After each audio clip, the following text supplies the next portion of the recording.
Bem-vindo a mais esta reflexão. Nós precisamos olhar a nossa vida na perspectiva da eternidade, pois só assim a gente terá a verdadeira noção da nossa fragilidade, da insignificância, de que serão nós diante da eternidade, nossos 60, 80, 100 anos diante da eternidade. Nada. Somos como a flor da erva, somos como a própria erva, que não dura, que não permanece. E assim a gente precisa ver e entender. Nós podemos ler, por exemplo, em Salmo 103, 15 e 16, que fala sobre isso. Quanto ao ser humano, os seus dias são como a relva. Como a flor do campo, assim ele floresce, mas soprando nela o vento, desaparece e não conhecerá daí em diante o seu lugar. É isso que a gente precisa nos atentar, precisamos prestar atenção quão insignificante é a nossa vida diante da eternidade. Como nós temos vivido, que escolhas temos feito, como vivemos ou na realidade, como nos preparamos para a eternidade. Existe, de fato, existe um Deus que fala, que se revela e que se mostra a nós? São questões que a gente precisa ter respondido. E a gente precisa aprender e buscar o conhecimento, o entendimento desta vontade, do plano, do querer, para que a nossa vida possa ter algum significado. E de maneira que a gente entenda o propósito da nossa vida, a razão da nossa existência. Podemos buscar nas religiões, mas elas não responderão todas as coisas. O que devemos fazer? Esta é a questão. Nós devemos, primeiramente, olhar nas Escrituras, mas devemos pedir a este Deus, se de fato você não crê na sua existência, que Ele fale, que Ele se revele, que Ele se mostre, e assim você poderá, talvez, conhecer. Se fizer com arrogância, talvez o que adquirirá é somente conhecimento e não entenderá toda a vontade daquele que nos criou. Nas Escrituras, a gente pode ler sobre o plano, propósito, querer, sobre nossas vidas, sobre quem somos, sobre o plano de Deus, a vontade de Deus para nós. Entendermos isso talvez traga algum significado para nós, mas devemos fazer com sinceridade, no sentido de querer de fato conhecer o propósito, a razão de nossas vidas, para que a gente, entendendo e compreendendo, possamos nos submeter àquilo que as Escrituras falam. Somos obrigados? De jeito nenhum. Mas se queremos conhecer, precisamos buscar, porque Ele responde. Ele diz que quem busca de todo o coração, certamente o achará.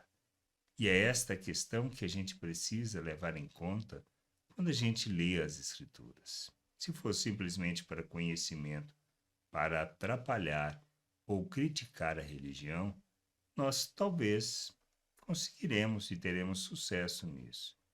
Mas se lermos, buscando para nós mesmos o entendimento, a compreensão, talvez conheçamos esse Deus. E assim, conhecendo, compreendendo a sua vontade, a sua salvação, a reconciliação que Ele nos oferece, o nosso estado separados e mortos em nossos pecados, talvez a gente conheça esse Deus.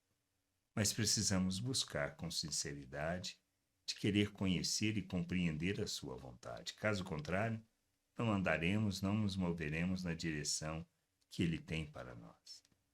Conhecer Deus. Este é o fundamento da nossa vida, para que assim a gente possa desfrutar da vida eterna do Criador.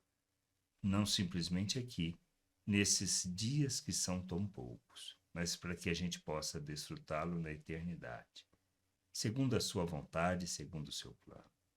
Ele enviou o seu Filho, Cristo Jesus, para reconciliar-nos com Ele, para que por meio da sua morte naquela cruz recebêssemos o perdão por causa da nossa desobediência, da nossa rebeldia e por estarmos separados deles, mortos nos nossos delitos.